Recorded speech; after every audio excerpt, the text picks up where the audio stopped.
What's up, Otakus? It's your tour guide here, back with another week. Yeah, I hope everybody had a great past week. It's been rather cold here in the Pacific Northwest. We got some snow this week, um, but it's supposed to warm up this weekend. Hey, what's up, fanboy? How you doing, man? Hope everything's hope you're doing well, man. Been thinking about you. Um, are you going live tomorrow night or tomorrow morning? I'll be there if you are caught up on everything next week. Okay. All right. Well, hope everything's well on your end. I know you've been dealing with some issues, so just wishing you the best. Um, yeah, I think it, it's it was a good week for me. Um, hmm Gotcha. Yeah, that's you know, it's good that the family's together. Um, so you guys are uh, remembering all the memories that you had, the good memories, the good times. Good to know. Good to hear. Yeah, please take care of yourself, man.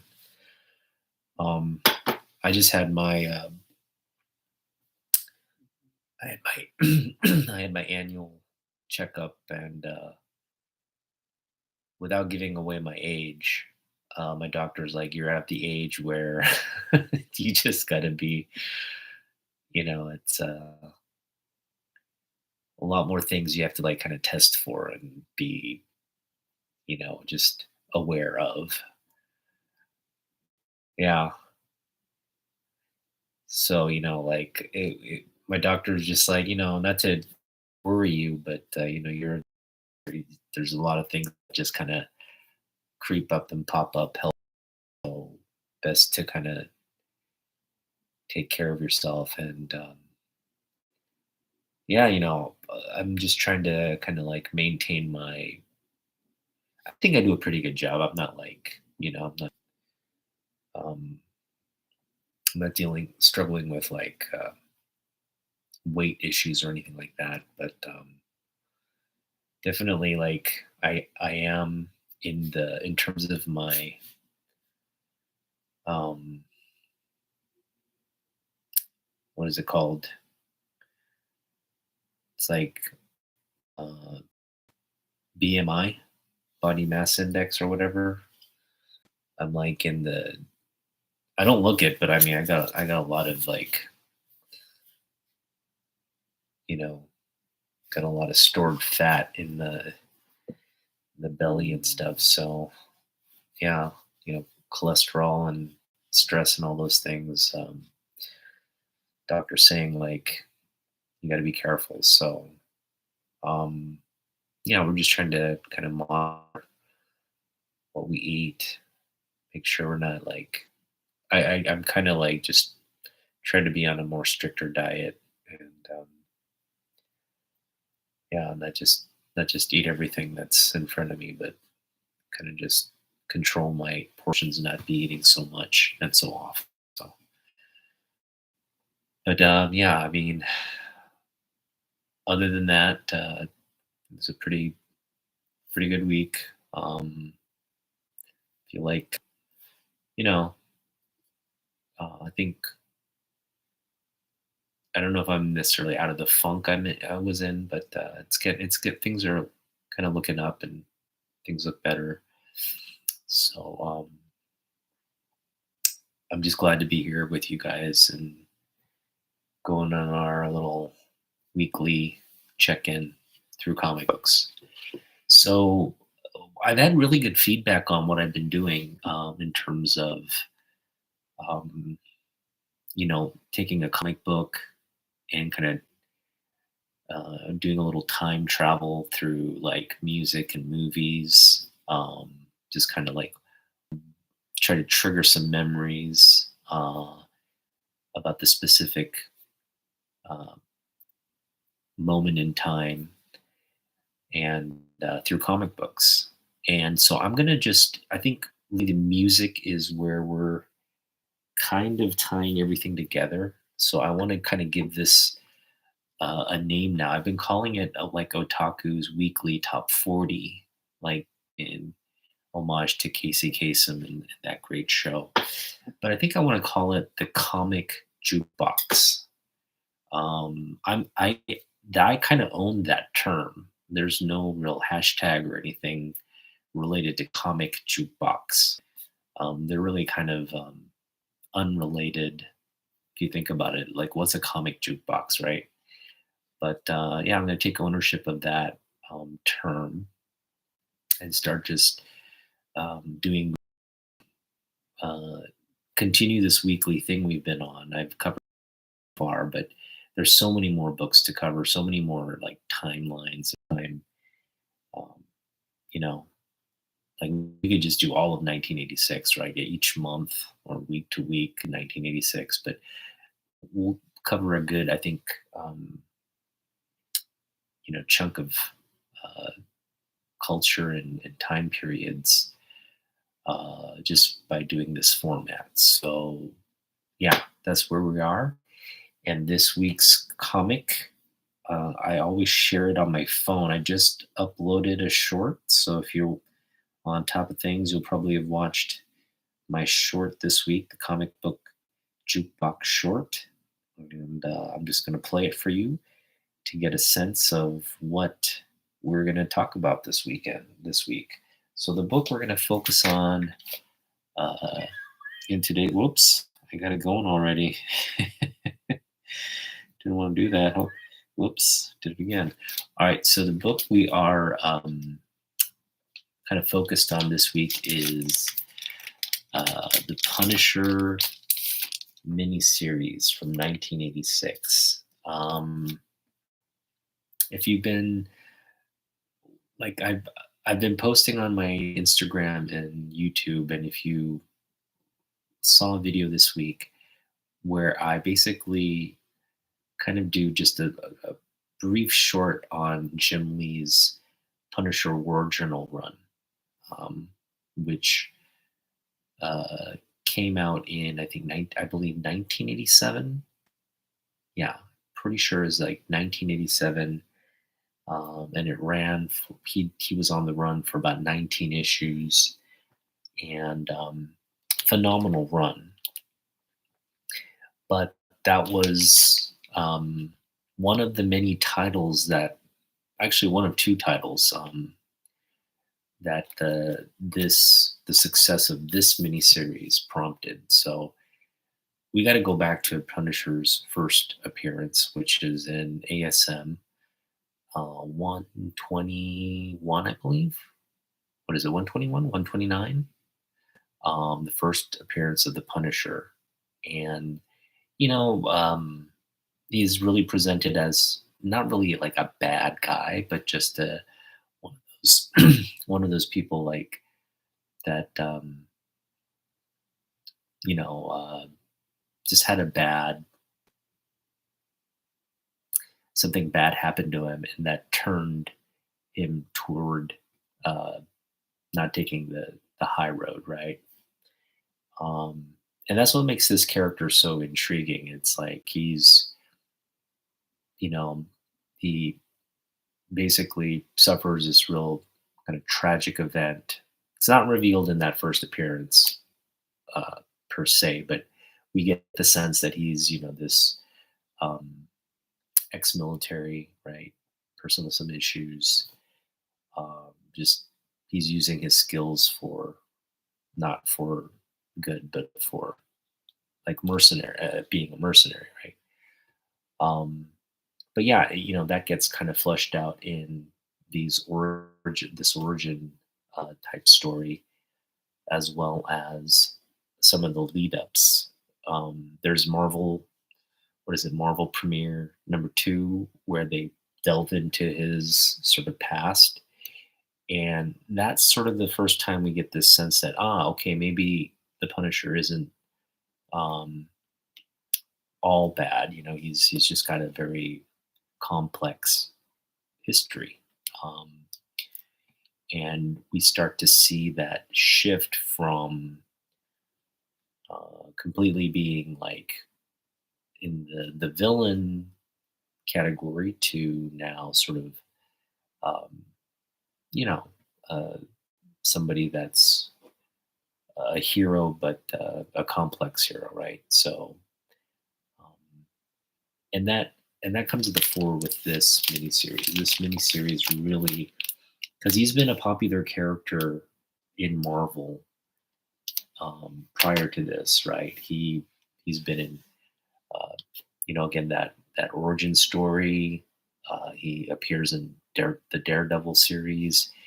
Um, he kind of makes an appearance here and there in Spider-Man and Captain America and some other series. Um, so he's a well-received character. Um, and again, he's one of those characters that's just not like black and white. Um, it's just a lot of gray there, and I think a lot of people can kind of relate to a character like that. Right. Great issue here. Amazing Mike Zeck and Steve Gerber. Got Steve Grant's story. Um, this cover is just so iconic too. Got this real iconic cover by Zeck. And Punisher, the Daredevil. This is actually timely that we're doing this book. Um, Daredevil season. It's actually, I want to say it's like season one, right? Because it's a new series. We had the old Netflix series, but this is the actual Disney Plus series, which is like I hear going to be a lot more violent, um, kind of more geared toward mature audiences, probably closer to the R rating, right, than the previous series. Um, and it's just going to be intense because the previous series was just so good. It was such a good series. We ended on that cliffhanger where Elektra might come back, and I'm just really anticipating. I hope that actress is still.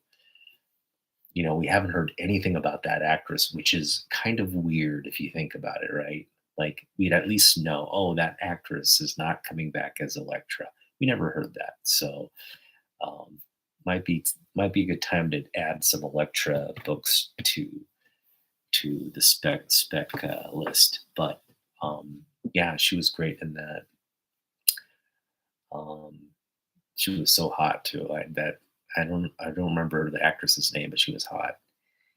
Um, but it was such a good series. But anyway, we're getting Daredevil Born Again, um, and from the trailers, the trailers that have been released, it looks intense. It looks intense, and Vincent D'Onofrio is back as Kingpin, and he looks as menacing as ever. Um, so and he's like the mayor. He's the mayor of New York. This was always kind of teased. He was like had those political ambitions, and he was kind of getting there, but then he got kind of derailed in that previous series. Well, he's back full force. He's on top, and he's running the show in New York City. So that's what Daredevil's going up against, and it should be it should be quite interesting with all the dynamics of that power, uh, the power dynamics there. A public figure versus a vigilante who has to hide behind um, his public defendant mask. Um, hey, welcome, Lark Bark. Nice to see you. All right, so we're going to take you back to this comic book. This comic book came out in January of 1986. And I really wanted to share the songs, the top songs from January 1986. But then I thought, you know what? It's Valentine's Day. Let's do something different.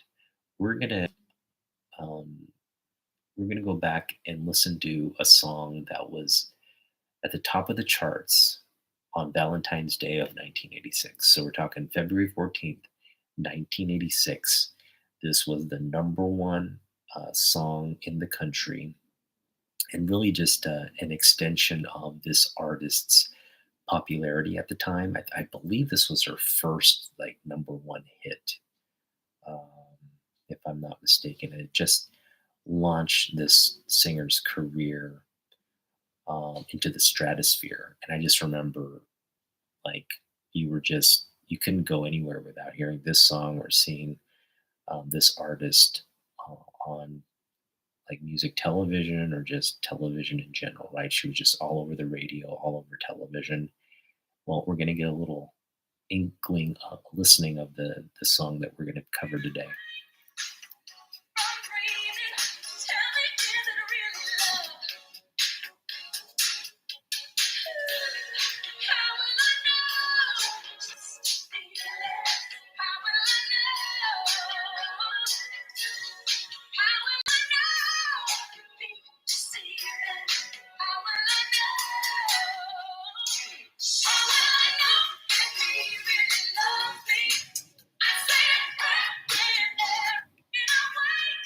Whitney Houston with "How Will I Know." I mean, that just takes me back again, 1986, right? This was for me. I think sixth grade was uh, the time I kind of really um, started having like feelings for the opposite sex. I was not that I'd hit puberty or anything like that, but I think I was like of coming of age to where like I understood like romantic type feelings. I had a huge crush, and I'm not going to reveal who the name is until we get to a specific time. I'm hoping it's in this period as well. And it might be the next comic book, but I remember listening to that song specifically because it reminded me of the girl I had a crush on. So we'll get to that in a minute. But this was a time where like for me as a sixth grader, I was again developing those like romantic feelings for people in a classmate of mine, and just like kind of being aware of like girls for the first time. Um, and yeah, it was just right. Whitney Houston, can't go wrong with that. Yep, Whitney. I mean, um, Whitney Houston has put out so many hits. She's been like a movie star. She's probably one of the most prolific singers of my time. You know, um, I was not old enough to appreciate Aretha Franklin. Aretha Franklin is definitely just the queen of soul, and I really love Aretha Franklin's music. But if there's a successor to Aretha Franklin, it's different. And somebody who I grew up listening to, and I grew up, kind of idolizing as a um, young music fan, it's Whitney Houston, right? Whitney Houston has just been the face of uh, American pop culture and music for so many years. Um, but one thing we do have to kind of recognize is that as big as her star was, um, she had a lot of kind of skeletons and demons in her closet. So she struggled with drug and alcohol abuse, and that's what ultimately led to um, her early passing. So I think hers is a story we can all kind of you know maybe learn from. Um, you know, no matter how successful and how famous you are, those kinds of mental health issues and issues, if you don't um, work on them and deal with them, they can can really, kind of do damage in a lot of ways. So, just want to just take this moment to really pay tribute to Whitney and her incredible career, and hopefully that song took you back to 1986 and what you were doing. I'm trying to remember. I remember 1986. I vividly remember. I mean, we were still, into GI Joes. Transformers was kind of waning a little bit at that moment. It was more kind of GI Joe. I think for me, GI Joe focused, and Transformers for me early on was big, but I was kind of finally at Transformers, getting more into GI Joe, and there were a bunch of like cool, like Robotech was on the airwaves where I lived, and I just remember going to my buddy Mike's house, and Mike had a swimming pool. He had the Nintendo Entertainment System NES, which came out that year, I believe, if I'm not mistaken. So we're playing Super Mario's and doing all that stuff, fun stuff. He had this huge television, like the ones that, I mean, you got to remember 1986 compared to what TVs are now. TVs back then, like if you had a big TV, this was, I want to say it was like a 40-inch screen TV, but it was like a huge box. It had its own little box. It was like mounted on this like box speaker with this huge. It was huge. It was, the back was just like this wide, but it just stood like in his house. It was huge. I just remember playing video games on that. Mike had a pool table. I mean, his house was the place to hang out. He just had everything. He had a basketball court. He had a swimming pool. He had like a dirt track. Like you could ride bikes there. And man, was that his place the best. So when he had a birthday party, it was just like, we'd spent the night. We were just playing video games, watching like Predator came out a little bit later, but I remember going to his house at his birthday party, watching Predator and all those like gory movies and stuff. It was just a lot of fun. So hopefully that brings back some good childhood memories for you. Yeah, Bobby Brown was horrible to her. Like again, he's got to live with. Because I do believe they were in love and they cared about each other, but they both, when you have two people with issues, it's hard to kind of maintain a relationship. So um, anyway, he has to live with um, some of the things he did to her. So you know that's his burden to bear. All right. Well, yeah. Share with me, what were you guys doing in 1986? Were you guys what were you into? What comic books were you reading? What toys were you playing with? We're gonna get now to. I'm gonna share my screen. We're gonna watch a trailer from uh, one of the top movies in January of 1986, and I'm not talking about Out of Africa. We're not gonna go the Out of Africa route. We're gonna go a different route, and I'll share it with you right now what that is. Let me know if you can see this. Hopefully, you can see it on my end. Here we go. Now, you were lucky enough to watch this in the movie theater, like I was. This is one of the best movies from this period. Now, I'm talking for a sixth grader. I'm not talking, maybe as an adult too. I think as an adult it still holds up, but for a sixth grader, Rocky Four was the bomb. Here we go. Today, the Soviet Union has officially entered professional boxing. This is not just an exhibition fight. It's us against them. He would like to compete against anyone who is qualified. Drago is the most perfectly trained athlete ever. Whatever he hits, he destroys. Do it. He could have stopped the fight.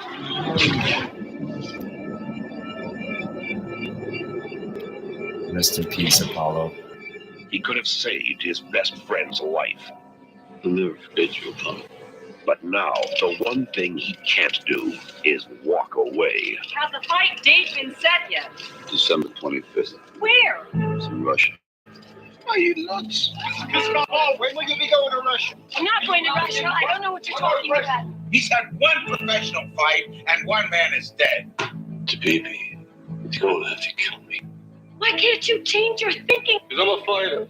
You can't win!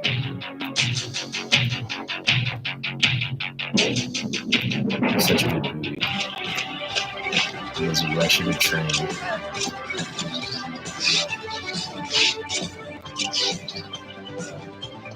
Great soundtrack too.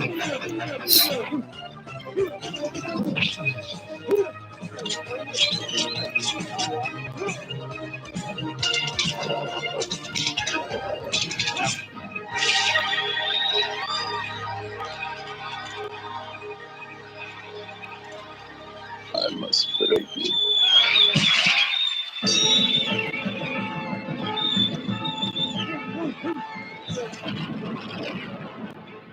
Rocky IV.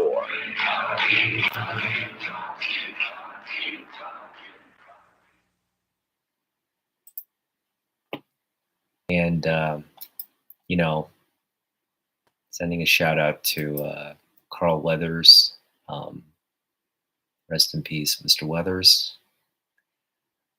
That movie was just it was a huge hit, first off. But yeah, I mean, if you didn't watch that movie as a kid, you missed out. You really missed out. Yeah, they don't make movies like that anymore for sure. Full show. It was a different time. There was like height of the Cold War, and just remember there were so many movies at around that time, like Red Dawn, like War Games, right? It's just like all this sort of heightened fear of that there'd be a nuclear winter, and it was pounded into our heads that the Ruskies, the commies, were our enemy, and Carl Weathers, Burt Young, yeah, rest in peace. Did Talia Shire pass away? I feel like she was in the news recently for something. Maybe I hope she's still with us. But yeah, I mean, that movie was. I was talking in my previous about how big 1984 was for movies. 1986 was not too shabby either. I mean, you had this movie, you had later this summer, Top Gun would come out. So, I mean, you're talking about some heavyweights from '86 as well. So hopefully we can. Okay, that's good to know. Yeah, Talia Shire's still alive. Burgess Meredith. Yeah, rest in peace, Burgess Meredith, of Penguin fame and the Rocky fame. I don't think Burgess was in Rocky 4, but they used clips because he passed away in Rocky 3, right? Yeah, he actually um it as his character passed away in Rocky 3, or was it Rocky 2? I want to say Rocky 3 is when Burgess Meredith's character passed away, but I know they used clips from Burgess's character in this one, and kind of paid tribute to his character. But yeah, he passed away, I think, between 3 and 4. So That's another great actor that was part of this franchise that we lost way back when. But yeah, I hope that Rocky took you back a little bit. But yeah, we were talking about the Punisher, and like I said, after this series came out, Punisher got his own two. Not very many comic book characters can boast multiple titles, but Punisher was one of those. Punisher had Punisher, the Punisher, and the Punisher War Journal, and then of course other Punisher titles would come out like Warzone and other things. But um, I think if you talk about like uh, sort of the military war hero characters in comic books, like Sergeant Rock, that's probably the most notable. But you had a lot of like war hero characters from the Golden Age up through the modern age. But war comics kind of like, I think, you hit the Vietnam War, and then war isn't as glorious, right? Then you had titles like The Nam, which kind of dealt with the reality of the Vietnam War. Um, and, you know, it didn't paint, they were still painting American heroes, but it was a more complex issue with that war because of the politics involved and the fact that you know um, that America didn't have a clean victory in that war. Didn't have a victory at all, I should say. We just had to abandon uh, the efforts there. Sort of America's first, I guess, international, in the 20th century, the first sort of failed campaign. Um, so it was a time when I think our concept of like war heroes was changing, but the desire to read about kind of like people who were like mercenaries or like military like soldiers basically, right? Like soldiers who uh, were heroes in a sense. I think Punisher is how that kind of complex history with the war and the place of the soldier in the modern age, kind of like where the crossroads or where the intersection happened, right? Because that's how we get this really compelling character of the Punisher, and we love the Punisher because he's this like um, weapons expert. He's a trained military combatant. He's highly decorated. He's skilled in what he does. He's just been through a lot of like crap, right? So um, he's not going to be he's not going to be volunteering at the school or anything like that. So, but anyway, it's a character that I think a lot of comic book fans really um, just liked. He was just popular because of how gritty and real he was, and when you talk about like the enemy or the bad guy, you kind of want to see them.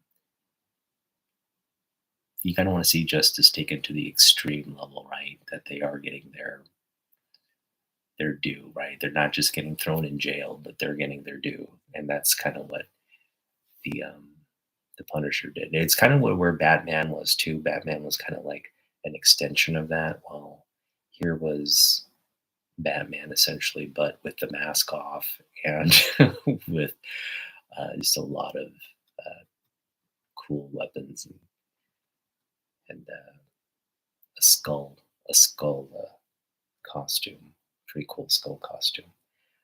And so that's where we are with the Punisher. And the Punisher, again, the seeds were planted in the Bronze Age, but really he flourished in the Copper Age. This period specifically, this mid to late 80s run of Punisher. And now he's just one of the, staples of Marvel Comics.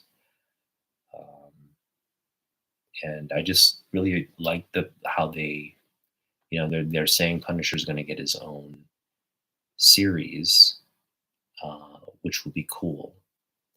I think Punisher had his own series in the Netflix. It was like a one season, right? And it kind of merged into the Daredevil series. But yeah, I think more people are excited probably for the Punisher series as well, because you really, I mean, going back to the previous series,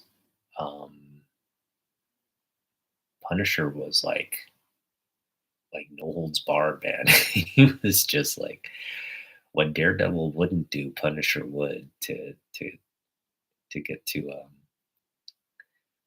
uh, to get to the heart of Kingpin's crime syndicate. So it was